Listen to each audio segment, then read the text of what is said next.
Hi friends, இப்போ நம்ம மகாநதி பார்க்க போகிற மகாநதியில் இப்படியே பேசிகிட்டு இருந்தா எப்படிப்பா, யார் பெரியாலும் அடிச்சு காமிக்க வேண்டாமா, கிளப்புங்கள் அப்படிங்கிற மாதிரி ஆயிடுச்சு. உடனே விஜய்க்கு கோவந்து, டே என்னடா நினச்சிங்க, நான் தான் கொப்படா நல்ல முத்து பேரண்டான்னு சொல்லிட்டு கையை முறுக்கிட்டு வர, சார் இப்படிலாம் பண்ணக்கூடாது சார், தப்பு சார்னு சொல்லிட்டு 4 பேர் பிடிச்சிக்கிட்டாங்க. அது மட்டுமா போலீஸ்கார அங்கிள் வந்துட்டு என்னம்மா பேசிகிட்டு இருக்குன்னு சொல்லிட்டு வெண்ணிலாவை சண்டை போட்டாங்க. என்னன்னு பார்த்தீங்கன்னா, ஏமா இவர் ஏற்கனவே கல்யாணம் ஆனவர், நீங்கள் கான்ட்ராக்ட் கல்யாணமோ ஏதோ ஒன்று, ஆனால் இப்போ வரையும் சட்டப்படி அவங்க தான் காவேரி தான் கல்யாணம் ஆனவங்க. அப்படி இருக்கும்போது நீங்கள் வேணால் அமௌண்ட் வேணால் செட்டில் பண்ணி வாங்கிக்கோங்கன்னு சொல்லி கேட்க, அமௌண்ட்டுக்காக வாடா இவ்வளோ போராடுறேன் அப்படிங்கிற மாதிரி வெண்ணிலா நினைக்க ஆரம்பிச்சாங்க. ஏமா உன் மரமட்டைக்கு ஏறுதா இல்லையா அப்படிங்கிற மாதிரி ஆயிடுச்சு.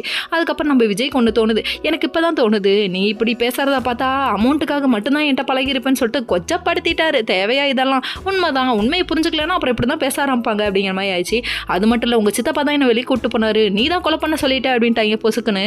அவங்க சித்தப்பாவே வந்து உண்மை சத்திய வாக்குமூலம் கொடுக்குறாப்லையா, டே அப்பா உனக்கு நான் சோறு போட்டு கொண்டு வந்து 3 வேலையும் வச்சதுக்கு நல்லா செய்கிறீங்கடா அப்படிங்கிற மாதிரி இருக்குது. சரி இதெல்லாம் ஒரு பக்கம் இருக்குது. அதுக்கப்புறம் எல்லாத்தையும் அரெஸ்ட் பண்ணுங்கப்பான்னு அரெஸ்ட் பண்ணி உள்ளே கூப்பிட்டு வந்து வச்சுட்டாங்க. இது தெரியாமல் அங்கே ஒரு பக்கம் நம்ம கங்காவோட புருஷன் குமரன் போய் நின்றுக்கிட்டு, ரொம்ப நாளாக என்னடா இது இங்கே அமுலுத்திமில் இருந்துட்டு இருக்கு, போங்கடா அங்கே அப்படின்னு துரத்தி விடுறாரு. யாருன்னு பார்க்குறீங்களா, மீடியா பீப்புளெலாம் ஒன்று நெருங்கிட்டாங்களே, அதுக்காக தான் நான் இங்கே நிற்கிறேங்கிறாரு. கடைசியில் பார்த்தா சார் அரெஸ்ட் பண்ணிட்டாங்க அப்படிங்கிற விஷயத்தை கேள்விப்பட்ட உடனே, வாங்கடா எடுங்கடா முதல்ல வண்டியை, இதுக்கு மேலே பொறுமையாக இருக்க முடியாதுடா, சத்தியவான் சாவித்திரியை நான் மிஞ்சி காமிக்கிறேன்னு சொல்லிட்டு அவரு ஒரு பக்கம், அவங்க எமன்ட்ட தான் போராடினாங்க, நான் இந்த விண்ணிலாட்ட போராடி எப்படியாவது என் புருஷனை காப்பாற்றிடுவேன்னு சொல்லிட்டு கிளம்பி வராங்க. அதுக்கப்புறம் இங்கே வந்ததுக்கப்புறமா பார்க்கணுமே, நாளைங்கிற எபிசோடில் வெளுத்து வாங்க போகிறாங்க. எப்படி ராமனின் சீதை நான் தாண்டின்னு பாட்டை போட்டுட்டு வேற லெவலில் வச்சு செய்ய போகிறாங்க. அது மட்டும் இல்லப்பா, என்னைக்குமே நம்ம விஜய் பொண்டாட்டி நான் மட்டும்தான், அது நான் இருக்கிற வரையும் ஒன்னால் விஜய் எதுவும் பண்ண முடியாது, அசைச்சிக்க முடியாது எங்களை அப்படின்னு சொல்லிட்டு வேற லெவலில் வச்சு செய்கிறாங்க.